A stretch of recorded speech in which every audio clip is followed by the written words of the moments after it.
My self professor doctor Deepak Singh, allied science specialist. आज एक topic deal कर रहे हैं जो कि सर्जरी का एक पार्ट है और बहुत क्लिनिकल पार्ट, कॉमन पार्ट ही है। फ्लेबाइटिस क्या होती है? फ्लेबाइटिस जैसा कि हम जानते हैं, भेन जो कि एक ब्लड कार्डियोवास्कुलर सिस्टम्स का एक पार्ट होती है। भेन किसको बोलते हैं? भेन जो कि ब्लड वेसल्स का एक टाइप होती है। इसका काम होता है कि हमारे बॉडी में जितने भी इम्प्योर ब्लड होते हैं, जो डीऑक्सीनेटेड ब्लड होता है, उसको कैरी कर हार्ट में लेके जाता है। उसको हम भेन कहते हैं। तो भेन जो होती है वह कार्बोनेटेड ब्लड जो होती है, जिसमें कार्बन डाइऑक्साइड होती है, उस ब्लड को वह कैरी करके और हार्ट में लेके जाती है। तो उसको भेन कहते हैं।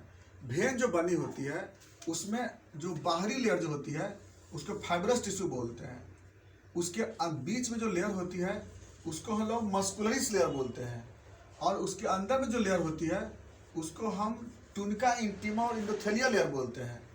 उसी तरह से ये लुमेन बन गया। यहाँ पे इंडोथेलिया लेयर, टुनिका मीडिया बोलते हैं, और इसको बोलते हैं फाइब्रस टिश्यू, टुनिका एक्सटर्ना बोलते हैं।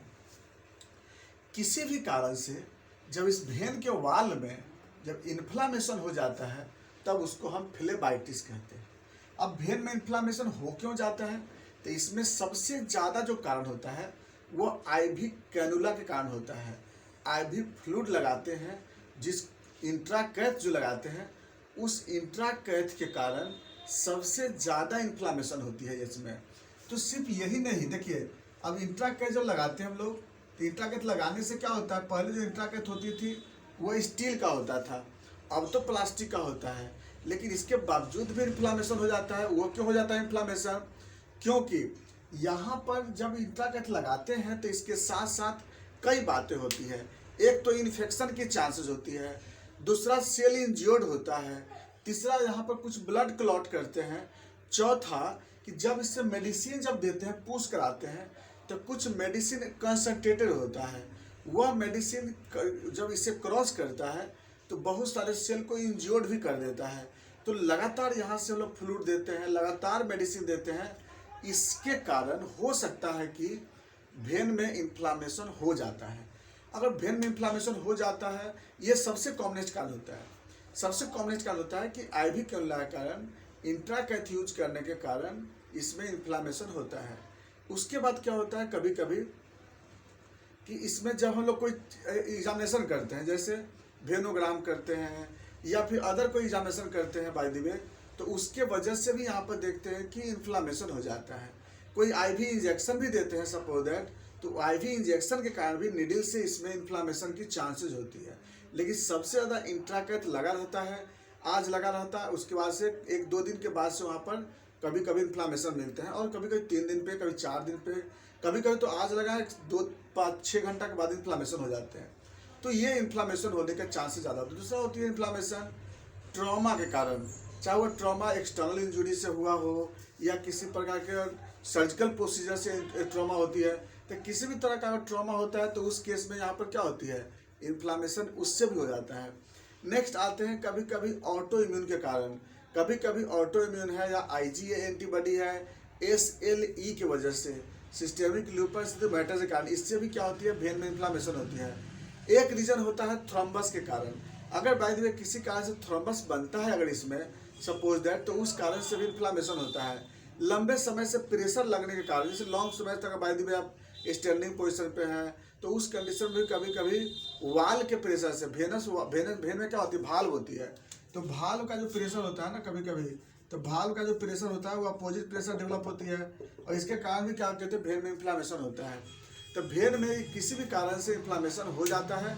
इसके कंडीशन को लोग बोलते हैं फ्लेबाइटिस बोलते हैं।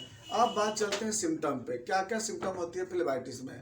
तो इसमें जो सिम्टम मिलेगा आपको, सबसे पहला कि जो भेन इन्फ्लाम होता है वह भेन में क्या होती है, पेन डेवलप होती है, उस एरिया में दर्द होता है जहाँ पे, क्योंकि देखिए इसको क्लिनिकल के अनुसार से लोग स्टेज भी बनाते हैं इसको, स्टेज 1, स्टेज 2, स्टेज 3, स्टेज 4।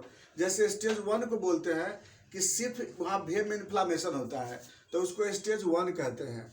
कब? जैसे खास करके जब कैनुला यूज करते हैं उसके केस में ज़्यादा होती है। कैनुला लगाते हैं, इंट्राकैथ लगाते हैं ना, उसमें स्टेज 1 इसी को बोलते हैं कि सिर्फ पेन होता है, तो वहाँ पे आपको क्या होगा, स्टेज 1 बोलेंगे। पेन के कुछ समय के बाद, कुछ घंटों के बाद हो सकता है कि वहाँ पे रेडनेस हो जाता है। तो जब रेडनेस होता है तो यह क्या कहलाता है, फिर स्टेज 2 कहलाता है। इसके बाद स्टेज 3 में क्या होता है, वहाँ पर स्वेलिंग हो जाता है। भेन जितना दूर तक इन्फ्लामेशन होता है वह भेन मोटा हो जाता है। तो यह स्टेज 3 कहलाता है। उसका स्टेज 4 में वहाँ टेंडर हो जाता है। जब भेन को टच करके देखते हैं तो वहाँ पे हार्डनेस हो जाता है। तो ये जो होती है इसके अनुसार से क्लिनिकल स्टेज बोलते हैं। तो भेन में पहले जब इन्फ्लामेशन होता है तो शुरुआत में वहाँ पर आपको पेन मिलेंगे, उसके बाद वहाँ पर स्वेलिंग होता है, वहाँ रेडनेस होता है, टच करने पे टेंडरनेस होता है, हार्ड हो जाता है। यह फ्लेबाइटिस का पहला पहचान होती है। उसका जिस ऑर्गन में होगी, जैसे जिस हैंड में होगा उस हैंड में पेन होगा, उस हैंड में स्वेलिंग हो जाएगी भेन के साथ साथ। उसके बाद फीवर भी होता है फ्लेबाइटिस के कारण, है ना, बॉडी एक होंगे, फीवर होते हैं। और उसके आगे दूसरी चीज़ अगर हम जो देखें कैसे, इसको देखने का तरीका होता है, जब भी आप टच करके देखोगे तो वह हार्ड मिलेगी, लंबा सा, जितना दूर तक इन्फ्लामेशन होगी उतना दूर हार्डनेस होंगे, कलर उसका चेंज रहेगी। उसके बारे में एरिया में देखें पूरा स्वेलिंग नजर आती है। ये उसकी पहचान होती है। अगर हम उसको कॉम्प्लिकेशन क्या होती है इसमें, फ्लेबाइटिस होने के बाद उसमें थ्रोम्बस की भी चांसेस होती है। देखिए इटियोलॉजी भी है और इसका कॉम्प्लिकेशन भी है थ्रोम्बस, याद रखेंगे। तो थ्रोम्बस बनने की चांसेस होती है क्योंकि वर्चू ट्रायल में पढ़े थे कि जब भी इन्फ्लामेशन होती है इसमें तो इसका जो वाल होता है उसका चार्ज इसका निगेटिव खत्म हो जाता है। तो चार्ज जब इस पर पॉजिटिव हो जाती है निगेटिव की जगह तो उसमें थ्रोम्बस बनने की चांसेस होता है। तो इसलिए थ्रोम्बस होती है। नंबर होता है अगला कि पस बन सकता है इसमें, जो भेन में पस बन सकते हैं, ब्लड में पस फंल सकते हैं, सेप्टिसेमिया हो सकती है, ब्लड में इन्फेक्शन हो सकते हैं। ये सब कॉम्प्लिकेशन में आती है। अगर बाद में पता कैसे लगाएंगे, इन्वेस्टिगेशन क्या होगी इसकी, इसके लिए हम लोग अल्ट्रासोनोग्राफी से पता लगा सकते हैं। यूएसजी कराते हैं अगर बाय द वे और उस एरिया का तो पता लग जाता है। दूसरा भेनोग्राम, भेनोग्राम कराते हैं तो एरिया की वजह कंस्ट्रिक्ट हो जाती है, इससे भी पता लगा सकते हैं हम लोग। नेक्स्ट आते हैं सीटी स्कैन ऑफ एरिया, जिस एरिया में अगर यह इन्फ्लामेशन होती है वहाँ सीटी स्कैन से पता लगा सकते हैं। लेकिन ज़्यादातर क्या होता है ना कि कॉमन इधर क्लिनिकल एग्जामिनेशन से पता लगा लेते हैं, क्लिनिकल से लोग देख लेते हैं उसमें। नेक्स्ट आते हैं इसका मैनेजमेंट। मैनेजमेंट क्या करते हैं कि सबसे पहला काम क्या होता है कि वहाँ से जो इंट्राकैथ लगा है उसको आप निकाल दीजिए, ये फिक्स है, नहीं तो फिर दिक्कत हो जाएगी। दूसरी जगह लगाइए, बॉडी में और भी साइड पे लगाइए। तो पहला काम होता है इंट्राकैथ को वहाँ से निकाल देते हैं। इंट्राकैथ जब भी दूसरा बार लगाते हैं बाय द वे किसी ऑर्गन में तो ये ध्यान रखें कि इंट्राकैथ से कोई इन्फ्लामेशन नहीं हो, कोई इंजुरी ना हो। दूसरी बात है जब भी उसे मेडिसिन देते हैं, सपोज दैट आईवी मेडिसिन देते हैं तो उसको डाइल्यूट कर दीजिए, नॉर्मल स्लाइन में डाइल्यूट कर दीजिए या जो आईवी इन्फ्यूजन है उससे डाइल्यूट कर, लेकिन डाइल्यूट करके दीजिए क्योंकि जो भी मेडिसिन को आप डायरेक्ट देते हैं तो उसके कारण इन्फ्लामेशन होती है। तो हमें क्या चाहिए कि हमको उसको मेडिसिन को डाइल्यूट करके देंगे तो इन्फ्लामेशन नहीं होती है। उसके बाद क्या करते हैं हम लोग, थ्रोम्बोलाइटिक एजेंट यूज़ करते हैं, थ्रोम्बोफोम करके आता है, वो मेडिसिन यूज़ करते हैं उस पर। या फिर वहाँ पे क्या करते हैं, आइस एप्लीकेशन करते हैं।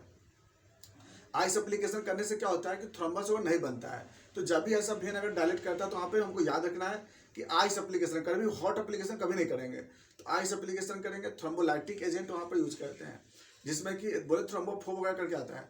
इसके बाद हमको अगर मेडिसिन अगर देना हो होम्योपैथी में तो क्या देंगे, इसके लिए हम लोग क्या करते हैं, डिजिटैलिस देते हैं, बेलाडोना देते हैं, डिजिटैलिस देते हैं और सबसे इंपॉर्टेंट अर्निका जोड़ देते हैं। अर्निका क्या करता है कि वहाँ पे थ्रोम्बस बन नहीं देता है, क्लॉट होने नहीं देता है और वो इंजुरी से प्रोटेक्शन कराता है, इंजुरी को रोकता है।